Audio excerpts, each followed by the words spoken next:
오늘은 예수님의 23번째 질문, 누구를 찾느냐를 중심으로 생각해 봅니다. 이 예수님의 질문, 누구를 찾느냐라고 하는 질문은 복음서에 2번에 걸쳐서 나옵니다. 물론 마태복음 이런 여러 다른 복음서에서도 나오지만 이 같은 내용의 똑같은 질문이 2번 나온다는 이야기입니다. 오늘은 이제 요한복음을 중심으로 해서 무엇을 찾느냐라고 하는 예수님의 질문을 생각해 봅니다. 첫 번째 질문은 자기를 잡으러 온 로마 병정과 바리새파 사람들과 그 자신을 잡으러 온 무리들을 향한 질문입니다. 도대체 누구를 찾느냐? 이 질문입니다. 두 번째 질문은 요한복음 20장에 나타난 죽음 후에, 예수님의 죽음 후에 무덤을 지키고 있던 마리아에게 나타나셔서 울고 있는 마리아에게 여자여 누구를 찾느냐라고 하신 질문입니다. 이 두 개의 질문은 똑같은 질문이기는 하지만 두 질문이 갖고 있는 의미는 서로 다릅니다. 오늘 이 두 개의 질문, 그러나 똑같은 질문이지만 다른 의미를 갖고 있는 이 질문을 통하여 우리에게 들려주시는 하나님의 음성에 귀를 기울여 보고자 합니다. 먼저 첫 번째 질문입니다. 예수님은 죽음을 눈앞에 두고 제자들과 마지막 석별의 정을 나눕니다. 제자들을 위해서 긴 기도를 드립니다. 그것이 요한복음 17장의 내용이지요. 그 긴 기도를 마치신 예수님께서는 자신의 죽음을 눈앞에 두고 마음을 정리하고 제자들과 함께 밖으로 나갑니다.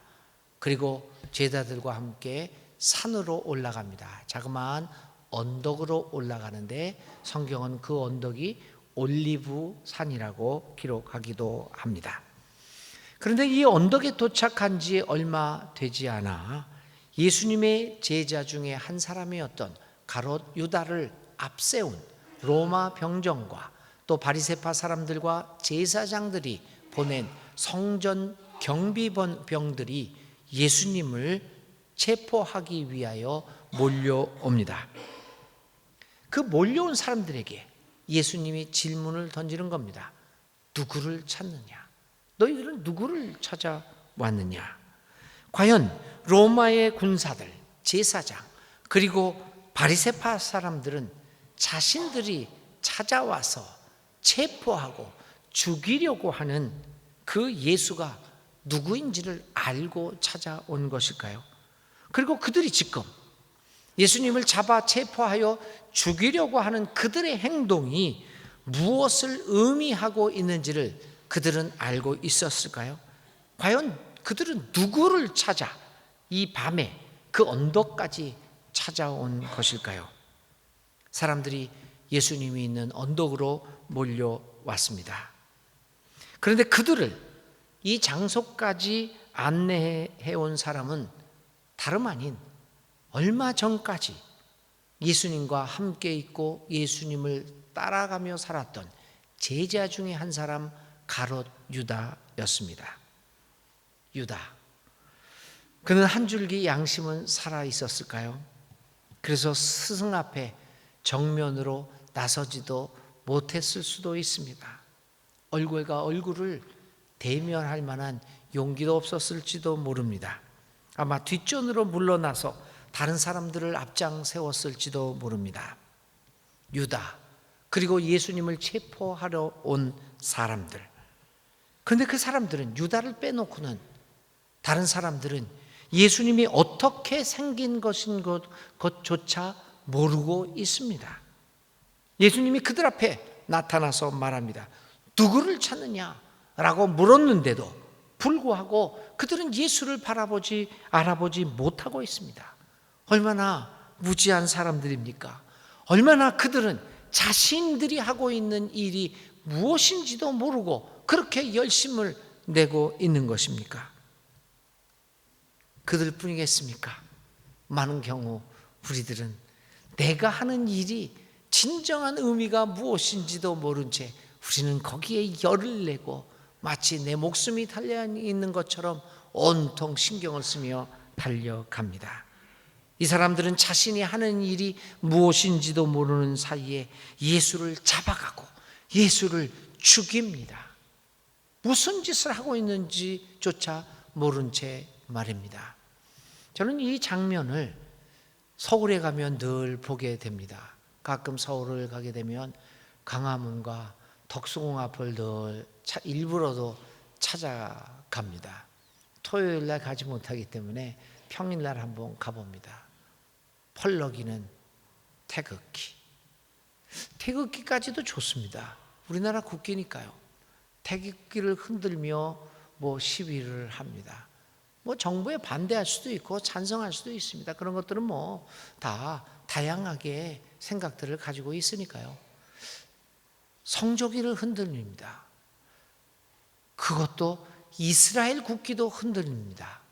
저는 도대체 이해가 안 됩니다. 이들이 태극기를 흔들 때, 이들이 성조기를 흔들 때, 이들이 이스라엘 국기를 흔들 때 무엇을 하고 있는지 알고 흔드는 것일까? 그들뿐이겠습니까? 오늘 우리들도 많은 경우에 내가 무엇을 찾고 있는지, 이걸 통해서 무엇을 추구하고 있는 것인지, 내가 하고 있는 행동의 의미가 무엇인지도 모른 채 우리는 그렇게 열광합니다. 이들도 마찬가지로 자신이 하는 일이 무엇인지도 모르고 예수님을 잡아 죽이려고 하고 있습니다. 이들을 향하여 예수님께서는 질문합니다. 도대체 너희는 내가 누구인 줄 알고 나를 잡으러 왔느냐? 도대체 너희는 너희가 하는 일에 대하여 알고 있기는 하고 있는가? 라고 질문합니다. 어쩌면 그들은 예수가 누구인지 제대로 알고 있지 못하기에 오늘 예수님을 잡으러 온 것인지도 모릅니다. 그렇지 않습니까, 여러분? 제대로 알고 있었다면 아마 그들은 그 자리에 오지 않았을지도 모릅니다. 저 태극기와 성조기와 이스라엘 국기를 흔들고 있는 그분들이 제대로 알고 있었다면 과연 그 일들을 계속하고 있었을까요? 우리는 유다의 경우에서도 살펴보게 됩니다. 아는 것이 얼마나 중요한 일인가를 말입니다.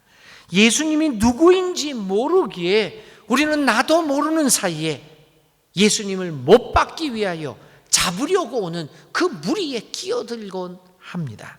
하나님이 누구인지 모르기에 우리는 하나님을 배반하고 하나님의 이름을 오히려 더럽히는 이들 속에 끼어들고 있습니다. 가롯 유다도 그랬습니다. 그러기에 그는 이제 스승 예수를 배반하고 그를 잡아 죽이는 일에 앞장서고 있는 것입니다.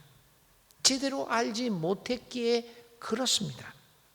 아마 유다는 그 예수를 배반하고 예수를 사람들에게 밀고 하는 그 일을 아마 사명감을 가지고 했을 것입니다. 사람들은 유다를 파렴치범이라고 많이 생각합니다. 왜냐하면 그가 은 30에 이 예수님을 팔아먹었다. 그러니까 돈에 눈이 멀어서 자기의 스승을 배반한 파렴치범이다라고 생각 많이들 합니다. 근데 여러분, 유다는 파렴치한 사람이 아니었습니다. 전혀 그것과는 상관이 없습니다. 그가 받은 돈은 아마 공작금이었을 가능성이 많습니다. 그리고 나중에 보면 그가 그 받은 돈을 통하여 자신의 부를 축적하려고 도모하지 않았던 것을 우리는 분명하게 압니다. 그는 그 받은 돈을, 그 공작금을 다시금 제사장들에게 던져버립니다. 돌려보냅니다.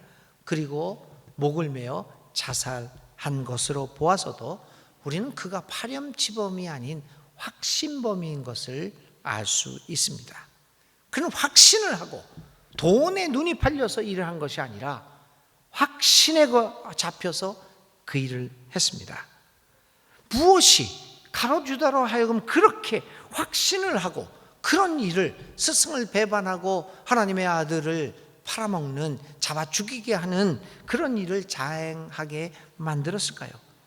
그것은 그가 예수님을 제대로 알지 못했기 때문입니다. 잘못된 지식, 그것은 차라리 갖지 않은 것보다 같지 않은 것이 낫습니다. 잘못된 지식, 그것은 얼마나 무서운 것인지요. 예수님을 따르는 데 있어서 열정 못지않게, 아니 열정보다도 더 중요한 것은 올바로 아는 것입니다. 그래야 예수님의 길을 올바로 예수님을 따라갈 수 있습니다. 올바른 지식은 우리로 하여금 열정적으로 그러나 올바르게 일을 해주도록 만듭니다.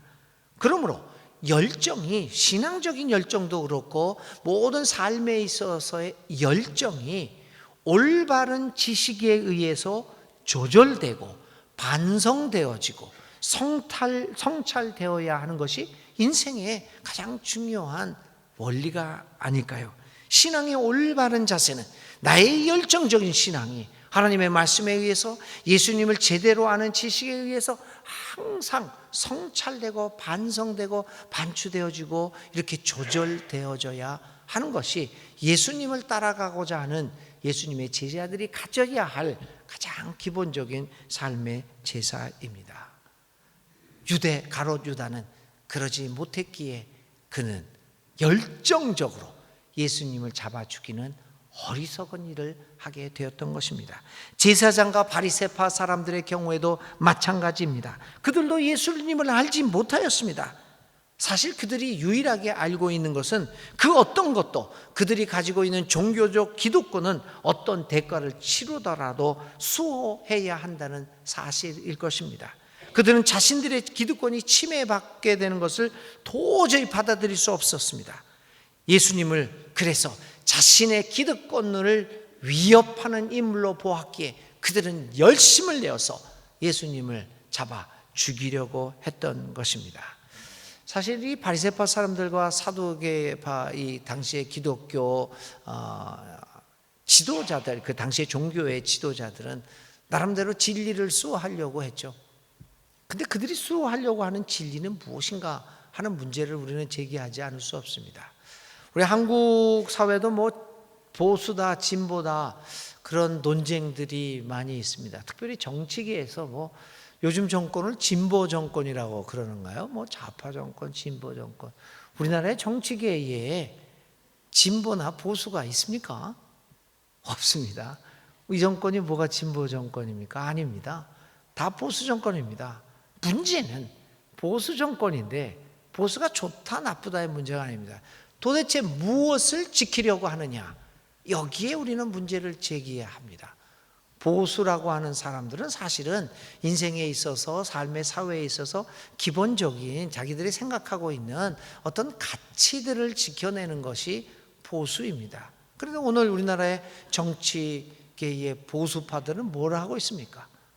자신들의 기득권, 정치적 기득권만을 지키는 것을 보수라고 얘기합니다. 사실 여러분, 저도 굉장히 보수입니다.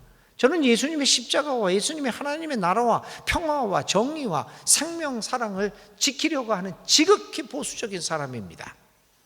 그걸 지키기 위해서 저는 저의 기득권도 내려놓을 각오를 가지고 있습니다.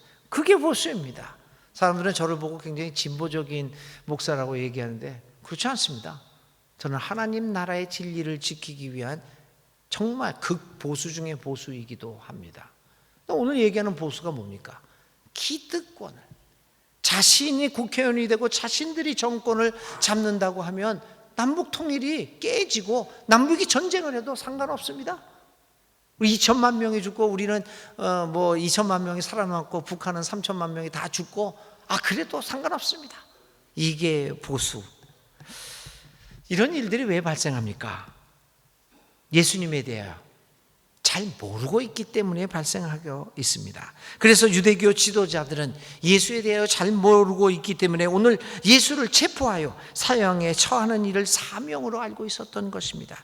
그들은 어쩌면 이 일이, 예수를 잡아 죽이는 일이 조국과 유대교를 위하여 그리고 궁극적으로는 하나님을 위하여 하는 일이라고 확신하고 있었을 것입니다. 그런데 문제는 이들이 확신하고 열정적으로 하는 일을 통하여 하나님의 일이 이루어진 것이 아니라 오히려 하나님 나라가 파괴되고 있었다는 것이 문제입니다.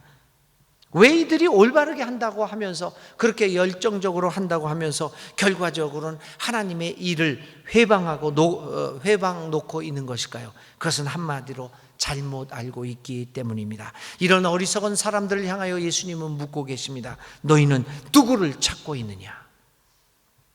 이 질문은 우리의 가슴을, 우리의 마음을 아프게 하는 질문입니다. 저의 마음을 아프게 하는 질문입니다. 오늘 우리의 어리석은 우리들을 향한 질문입니다.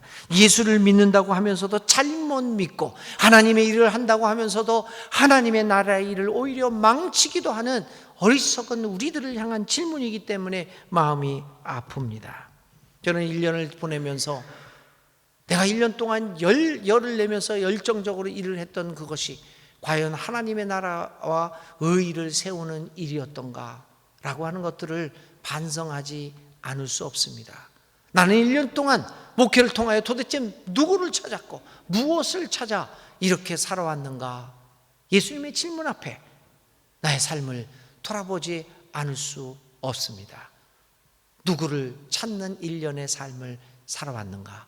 예수님은 오늘 이 아침에도 우리에게 너희들은 도대체 누구를 찾고 있느냐 질문하고 계십니다. 믿는다고 하면서 정작 하나님의 나라의 원리인 정의와 평화와 사랑과 생명 존중의 가치는 전혀 실현하지 못하는 우리들을 향하여 주님은 너희들은 1년 동안 무엇을 찾았느냐 질문하고 계십니다. 모든 것이 하나님의 것이라고 고백하면서도 조금만 나의 삶에 손해가 온다고 하면, 조금만 내가 가진 기득권이 조금만 손해를 본다고 한다면 물불을 가리지 않고 자신의 것을 챙기려고 하는 나를 향한 질문이기 때문에 너희는 누구를 찾느냐? 예수님의 질문이 우리를 아프게 합니다. 도대체 여러분, 우리는 믿음을 통하여 무엇을 찾으려고 하고 있는 것일까요? 하나님 사랑이 이웃 사랑과 동의어라고 고백하면서도 정작 눈에 보이지 않는 하나님에 대해서는 열정적으로 믿는다고 말하면서도 정작 눈에 보이는 내 옆에 있는 형제 자매는 여러 가지 이유로 차별하고 증오하고 소외시키며 상대하지 않는 우리들을 향한 질문입니다. 여러분, 도대체 우리는 무엇을 찾고 있는가요? 누구를 찾고 있느냐의 질문에 제대로 답할 수 없다면 우리는 일순간에 한순간에 가롯 유다 혹은 유대교의 제사장 바리새파 사람들과 같은 하나님의 일을 한다고 하면서 하나님의 일을 망치는 그 어리석은 일을 하게 될지도 모릅니다. 사랑하는 여러분, 그래서 이 질문이 두렵습니다. 무엇을 찾고 있느냐? 이 예수님의 질문 앞에 다시 한번 우리는 도대체 무엇을 믿고 무엇을 추구하며 살아가고 있는가라고 하는 것을 하나님의 말씀에 비추어서 깊이 생각할 수 있는 이 아침, 이 또 마지막 3주간의 기간이 될 수 있으면 좋겠습니다. 두 번째 질문입니다. 여자여 누구를 찾느냐? 이 두 번째 예수님의 질문은 배경이 좀 다릅니다. 이 질문은 예수님의 죽음 이후에 발생합니다. 예수님이 갑자기 죽어버립니다. 그래서 많은 제자들이 예수님이 어떻게 됐는가 무덤을 찾아왔습니다. 예수님은 죽어 없습니다. 제자들은 실망하고 각자 자기의 집으로 가서 자기의 일을 옛날 직업으로 돌아가서 살아가게 됩니다. 그런데 마리아라고 하는 한 여자가 있습니다. 그 여자는 제자들이 돌아간 이후에도 무덤을 떠날 수가 없었습니다. 그녀는 무덤가에 남아 예수님의 죽음을 생각하며 슬피 울고 있습니다. 그렇게 한참을 울다가 몸을 굽혀서 무덤 안을 들여다 보니까 무엇인가 보이기 시작합니다. 그녀는 무덤 안으로 들어갑니다.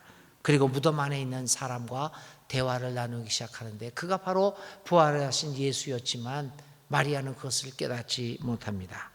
오늘의 질문은 이러한 배경 속에서 부활하신 예수가 마리아에게 던진 질문입니다. 여자여, 왜 우느냐? 여자여, 누구를 찾느냐? 이런 질문입니다. 오늘 우리는 마리아에게 한 예수님의 질문을 통하여 오늘의 삶의 현실에서 마리아처럼 울고 있는 우리들을 향한 따뜻한 예수님의 목소리를 들을 수 있을 것입니다. 첫 번째 질문이 누구를 찾느냐, 무엇을 찾느냐라고 하는 첫 번째 예수님의 질문이 우리로 하여금 우리의 삶을 각성하고 성찰하게 하였다고 한다면, 두 번째, 여자여 누구를 찾느냐라고 하는 질문은 우리를 한없이 위로해 주는 예수님의 사랑이 담뿍 담겨 있는 질문입니다. 마리아는 예수님의 무덤 앞에서 한없이 울고 있습니다. 예수님의 죽음은 그녀에게는 한없는 절망과 슬픔을 안겨주었습니다. 마리아에게 예수님은 누구입니까? 오늘 우리들에게 예수님은 누구입니까? 마리아에게 예수님은 그녀의 모든 죄악을 안아주시고 품어주시고 용납하고 그녀를 새로운 인간으로 만들어주신 분입니다. 예수님은 그녀와 늘 함께하며 그녀의 속에 있는 대화를 나누고 마음을 나누던 분입니다.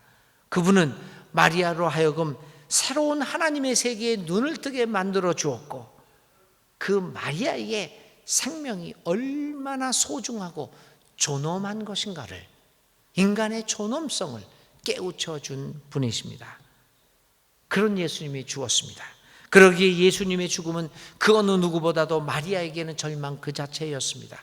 마리아는 그 절망 앞에서 울지 않을 수 없습니다. 오늘 우리들의 삶도 울고 있는 마리아처럼 웁니다. 우리는 모두는 마리아처럼 무덤 앞에서 절망하며 울고 있는 사람들입니다. 어쩌면 우리는 삶의 위기 앞에서 우는 것밖에는 아무것도 할 수 없는 무기력한 존재들이 우리 인간 삶이 아니겠습니까? 아무것도 우는 것밖에는, 가슴을 치는 것밖에는 할 수 없는 무기력한 존재로 살아가는 것이 우리네 인생 아니고 무엇이겠습니까? 우리가 살고 있는 오늘의 사회는 우리로 하여금 끊임없이 경쟁하고 끝없이 발전하는 것만이 살 길이라고 우리의 삶을 벼랑 끝으로 몰아갑니다. OECD에서, 국가에서 우리의 자살률이 세계 최고입니다. 젊은이들이 죽어갑니다. 어르신들이 죽어갑니다. 어려운 가정들이, 온 가족이, 얼마 전에도 저기에서 이 네 모녀 가족이 죽어 자살하는 그 광경도 있었죠. 죽어갑니다. 우리의 삶을 벼랑 끝으로 몰아가고 있습니다. 장하준이나 여러 경제학자들은 이 사회를, 우리 사회를 자전거 타는 사회다라고 이름을 짓습니다. 우리 사회가 자전거를 타고 있다는 겁니다. 여러분, 자전거 타신 분들은 압니다. 자전거가 넘어지지 않기 위해서, 계속 가기 위해서 무엇을 해야 할까요? 끊임없이 페달을 밟아야 이 자전거가 넘어지지 않습니다. 페달 밟는 거를 멈추는 순간 즉시 자전거는 쓰러지게 됩니다. 그래서 우리는 숨이 넘어가는 그 순간까지도 쉴 틈 없이 페달을 밟아야 합니다. 그것이 오늘 우리들이 경쟁 사회가 가지고 있는 그 모순이라고 이 교수는 이야기하고 있습니다. 그것이 오늘 우리 사회와 우리 모두가 살아가는 삶의 슬픈 자화상입니다. 오늘도 우리는 껴김없이 숨이 넘어가는 그 순간까지 숨이 턱에 차도 그냥 페달을 밟고 있습니다. 이런 사회는 우리 모두를 절망하게 만듭니다. 우리를 파멸로 이끌고 있습니다. 이런 사회 속에서 우리는 예수님의 죽음 앞에서 절망하고 울고 있는 마리아처럼 울고 있습니다. 그런데 이렇게 절망 속에서 울고 있는 마리아에게 한 줄기 희망이 비칩니다. 그것은 그녀가 울다가 몸을 굽혀서 무덤 속을 들여다보는 그 순간이었습니다. 몸을 굽혀서 절망을 상징하는 무덤을 직접 들여다보았을 때 거기에 절망 안에 희망이 있음을 발견하게 됩니다. 여러분, 끝없는 경쟁과 압박감 속에서 살아가면서 늘 울고 있는 우리들에게도 무덤을 들여다보면, 몸을 굽혀서 무덤을 들여다보는 순간이 있어야 합니다. 끝없는 자전거 타기를 하고 있는 이 사회에서 우리가 몸을 굽혀서 이 절망의 사회 안에 있는 희망을 발견할 수 있어야 합니다. 저희 목회자들도요, 우리 한국교회도 정말 자전거 타기를 합니다. 500명이 들어가는 본당을 짓습니다. 그러나 또 페달을 밟아야 합니다. 1000명이 들어가는 본당을 지어야 합니다. 그러나 또 페달을 밟습니다. 왜냐하면 안 밟으면 쓰러지기 때문입니다. 그래서 5000명 들어가는 것, 그 다음에 10,000명이 들어가는 것, 거기서 멈추지 않습니다. 계속해서 페달을 밟아야 합니다. 숨이 멈추는 그 순간까지 말입니다. 그래서 오늘 우리들에게 절망이 다가오는 것 아닙니까? 우리를 절망으로 몰아가고 있는 그 무덤 안을 들여다보아야 합니다. 그러기 위해서는 몸을 굽히는 순간이 있어야 합니다. 몸을 굽히는 순간 우리는 그 무덤 안에 희망이 있음을 보게 됩니다.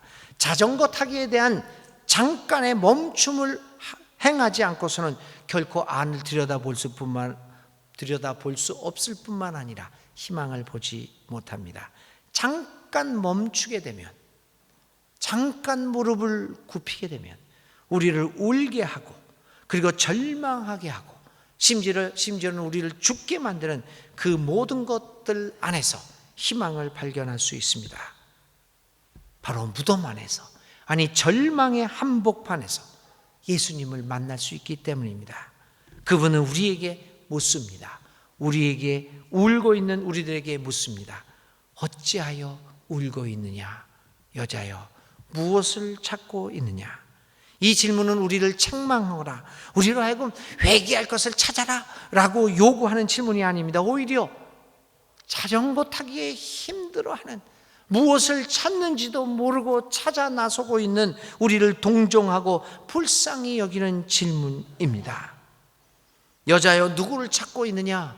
라고 하는 예수님의 질문은 우리로 하여금 우리의 인생이 어디로 가고 있고 그 예수님이 우리의 삶에 큰 희망을 주고 있다는 그 예수님의 존재에 대하여 생각하게 만들고 있습니다.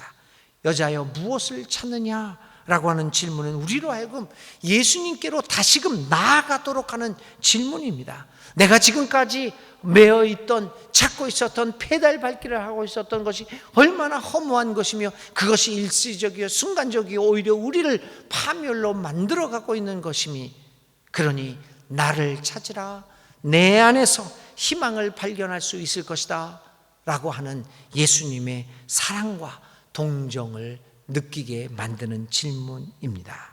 여자여, 무엇을 찾느냐? 라고 하는 예수님의 질문은 우리를 하나님의 세계로 초청하는 질문입니다. 오직 하나님 나라 안에서 우리의 인생은 진정한 즐거움과 진짜 의미를 찾을 수 있다는 것을 가르쳐주는 질문입니다. 사랑하는 여러분, 너희는 누구를 찾느냐라고 하는 예수님의 첫 번째 질문은 우리로 하여금 우리의 믿음의 진정성을 되돌아보게 만듭니다. 우리는 예수님을 제대로 알고 있는 것일까? 우리는 이 질문 앞에 혹시 나의 행위가 오히려 하나님의 나라를 회방하고 있는 것은 아닌가 하는 떨리는 마음으로 이 질문을 받습니다. 너희를 그러기에 믿음의 정체성이 무엇인가가 혼돈하고 있는 오늘의 우리를 향한 너희를 찾는 무엇을 찾느냐라고 하는 첫 번째 예수님의 질문에 올바로 응답하는 우리들이 되어야 합니다. 그러나 두 번째, 여자여 누구를 찾느냐라고 하는 두 번째 질문은 삶의 위기 앞에서 어찌할 바를 모르고 있는, 우는 것밖에 할 수 없는 우리를 살게 해주시는 질문입니다. 예수님만이 진정한 우리의 삶의 원천이며 희망을 알게 해주는 질문입니다. 오늘 우리 사회는 이제 수능도 얼마 남지 않았지만 참 답답합니다. 우리의 젊은이들은 지금도 직장을 찾아서 헤맵니다. 우리의 젊은이들은 어느 학교를 가고 도대체 어떤 삶을 살아야 되겠는가라고 하는 그러한 질문을 가지고 헤매고 있습니다. 희망이 안 보이는 것 같은, 특히 젊은 세대들에게는 그러한 희망이 안 보이는 세계가 점점 되어 가고 있습니다. 이러한 시절에 여자여 누구를 찾느냐라고 하는 그 예수님의 따뜻한 질문이 그리워지는 이 아침입니다. 우리는 그 질문에 세상의 헛된 것이 아니라 정말 주님 안에서 진리를 찾는 우리의 모습, 그 모습을 발견하고 내가 주님을 찾습니다라고 하는 답변을 통해서 오늘 우리 사회가 조금 더 따뜻한 사회가 되어질 수 있기를 간절히 기도드립니다. 여자여, 누구를 찾느냐? 이 질문에 용기를 얻고 힘든 절망 속에서 무덤 안에서 예수님을 발견하며 힘차게 살아갈 수 있는 우리 모두가 되시기를 주님의 이름으로 기원을 드립니다.